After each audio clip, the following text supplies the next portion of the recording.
Thanks for spending a few minutes with me today. This is Fiscal Therapy, where we have real conversations for thoughtful financial decisions. I'm Travis Flandermeyer with Lakeridge Wealth Management. Each episode is a calm, honest conversation about money, planning, and the decisions that shape our lives. Joining me today is Shae Saxton. He's been with our firm Lakeridge for about 5 years. With our firm, he specializes in working with individuals, families on their individual and personal financial planning, but also works with a lot of our retirement plans, so 401k plans that we run for businesses. Thank you very much, Shae. Looking forward to the conversation today. Shae, thanks for joining me.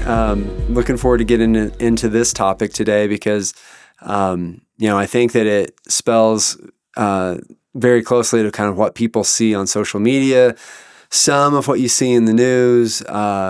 The common question that we get is, I have some extra money, whether it's $1,000 or $100,000. People come to us and say, what should I do with some extra money that I've got? How would you answer that? Or maybe what questions too could you give them to think about? Yeah, that's a very common question. And there's not a one-size-fit-all answer. Unfortunately, there are common trends or themes that most people can follow, and we'll go through some of those. But there's kind of a progression I like to go through with clients and individuals. And that first question is, you've got some extra money, great. Do you have an emergency fund? Okay. Emergency fund, what does that look like? Usually 3 to 6 months of expenses. A lot of times we'll lean towards 3 months, but it really depends on the individual and cash flow. From there you go, okay, emergency fund, that's in place. I'm good for emergencies, anything that comes up.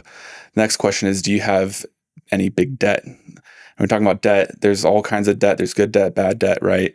But in particular, we're looking at high interest debt. So that might be a credit card with a 20, 30% interest rate, or it could be a car loan that's 12% plus. The key there is you're trying to find high interest debt that's going to be hard to beat. So if you're pretending like you're the bank giving money out to people, and you're giving them an interest rate, that's your return, right?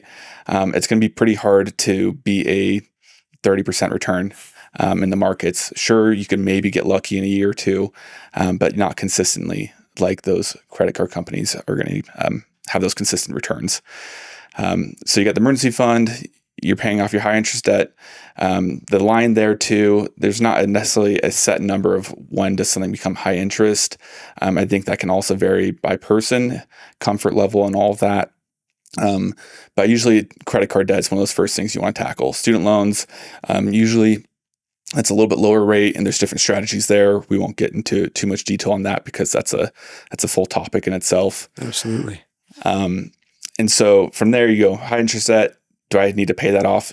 Yes. So if you haven't paid that off, work towards paying that off. If that's done, you don't have any high interest debt, great, congratulations. You're in a good spot. Now the next question is, how can I save this money, invest it? From there, there's all kinds of different account types. The first stop though, I think, is if you're employed or have a retirement plan through your employer, is making sure that you're at least getting your match in your retirement plan. What that looks like, some employers might do, a dollar for dollar match. They might just give you a certain percentage. It really depends, but you want to make sure you're at least, say they're giving you a 4% match, going up to that 4% as a starting point. Eventually you'll want to go more than that, but that's free money that you're leaving on the table if you don't take that now. Yeah. So let me dig into this here real quick, because it's interesting. You're not going the route of what you would necessarily see on social media, which is buy a certain stock or invest it a certain way. You're going based on kind of, let's protect the house, let's protect yourself, right? By making sure that your emergency fund or high interest debt getting knocked out. Then you're looking to save into retirement accounts through work or something like that. And I want you to go to the next step. Where might you go from there? But I definitely want to point out, your answer did not go to buy a certain stock. So as we're trying to have our listeners think about where they should put some extra money, and what we've talked about from the get-go with this podcast is that we want people to ask better questions. It's not necessarily a silver bullet stock. Instead, it may be, where should the money go to help me over the long term? Definitely. And part of that too is just allocation differs by goals and objectives and time frame. And I think that's something that we've talked about a lot in the past and talk a lot with clients is time frame and how that really plays a role in what you can do. Because if we go back to, that first question, what do I do with this extra money? Time frame plays a huge factor or plays a very big role there, right?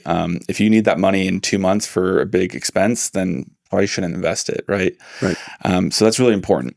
So yeah, we've got the emergency fund, we've got the high interest debt handled. You're getting that match in your retirement account. There are more specifics about where to put that money within your retirement account, but that's another conversation I think as well.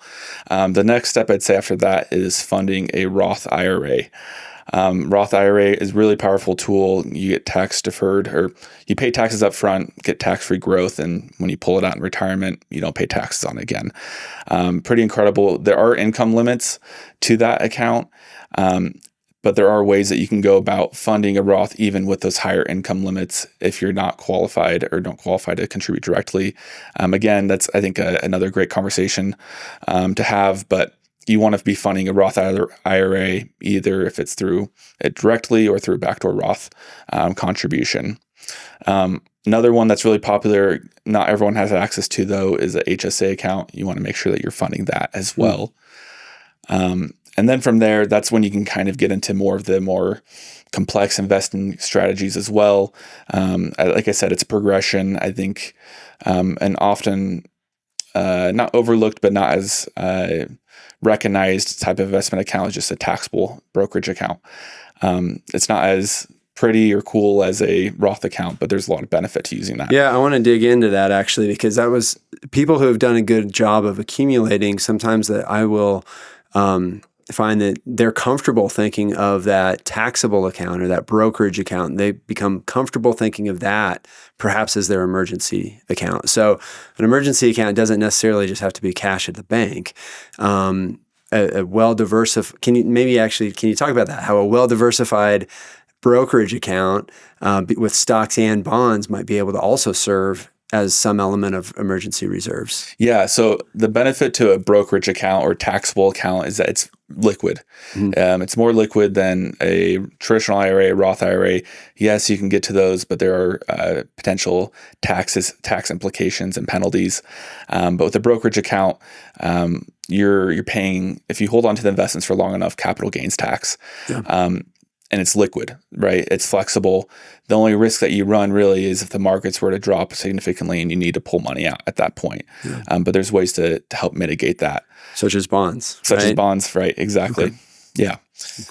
So yeah, you can definitely treat it as an emergency fund. The thing to keep in mind is if you're investing those funds in that taxable account, is it can take a couple days to get the money out, potentially between market closure, depending on when you need the funds, but still very liquid. I mean, a couple days.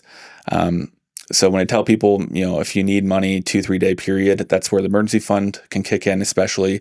But the taxable account is just as good for getting funds in an emergency as well. Yeah. I found that as we build up assets in a brokerage or a taxable account, let's say it's a 70%, 30% allocation, meaning 70% stock, 30% bonds. Can you talk about how that bond portion of the portfolio can be A, liquid, and B, perhaps appropriate for some element of emergency reserves?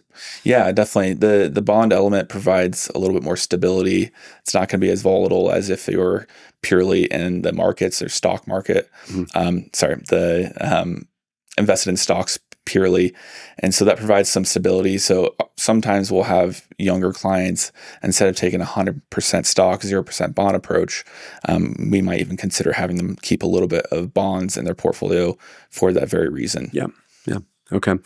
Now, you touched on some younger clients. I'm curious, we've got listeners of kind of all age groups. How might this question differ? Meaning what to do with some extra funds.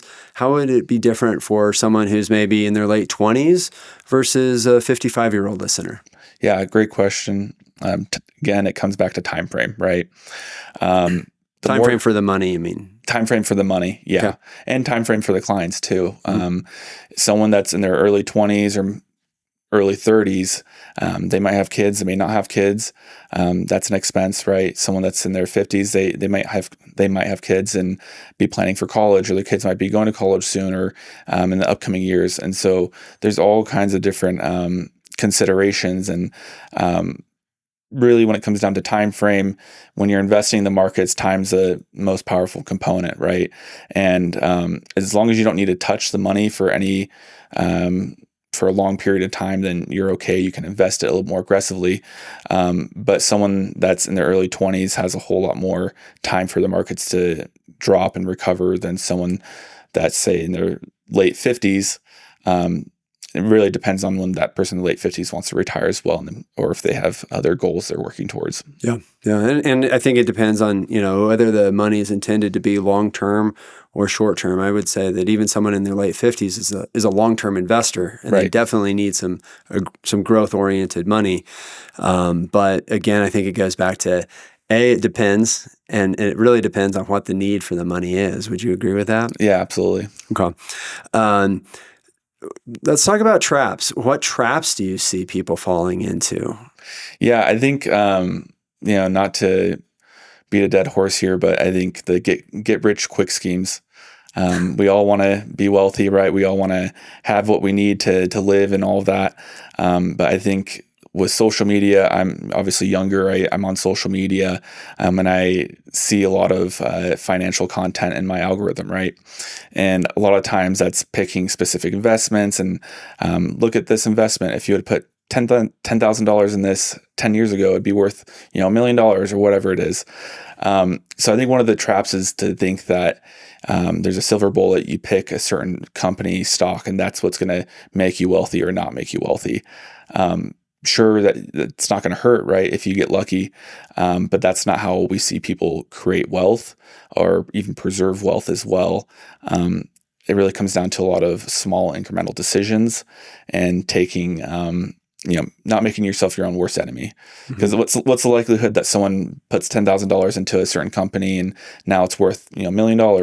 If they had kept it in there, there's a high likelihood that person would have taken the money out at some point along the way, right?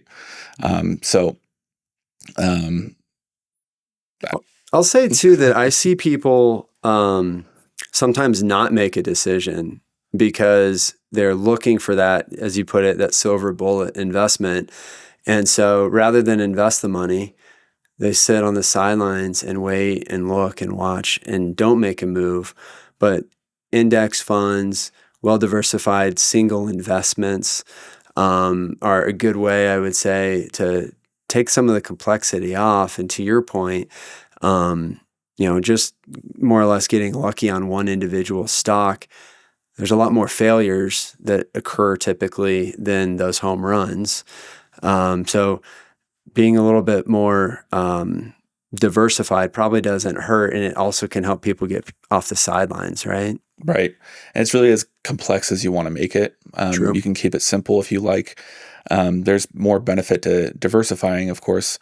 But if it's a matter of not knowing where to start and you're just picking a single fund, that's better than doing nothing. Yeah.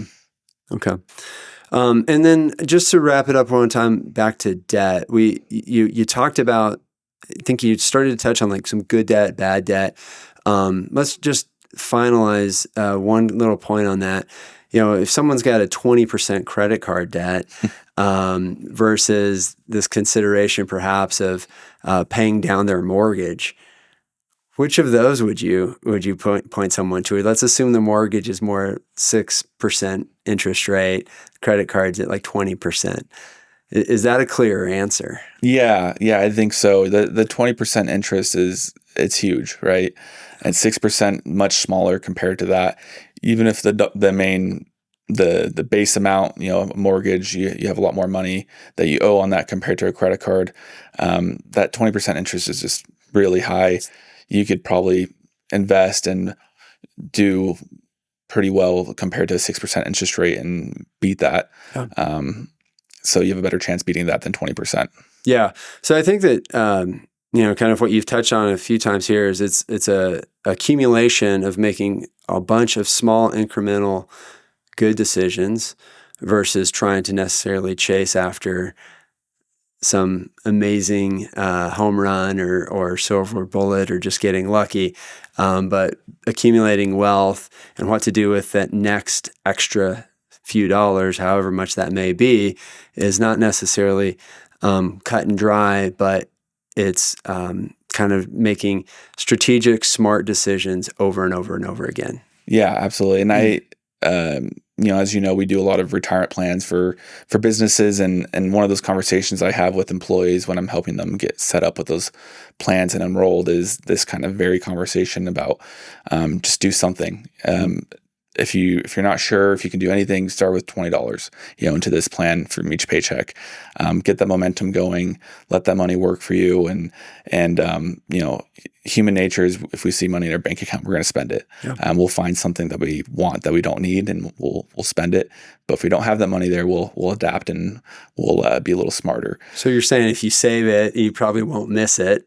Yes. But if it's in your bank account, you're likely to spend it. Yeah, exactly. And same thing too with individuals. It's you can invest however you like, contribution wise, but if you can do something on a monthly basis, I'm a fan because you just treat it like a bill. You're paying yourself, you're investing, and it's one less thing to think about. Mm-hmm. And the less decisions that you have to make over time, the easier it is. Yeah. Okay. Hey, well, thanks for joining me. I think this was a good conversation. So really appreciate your time here, Shae. Yeah, thanks for having me. Absolutely.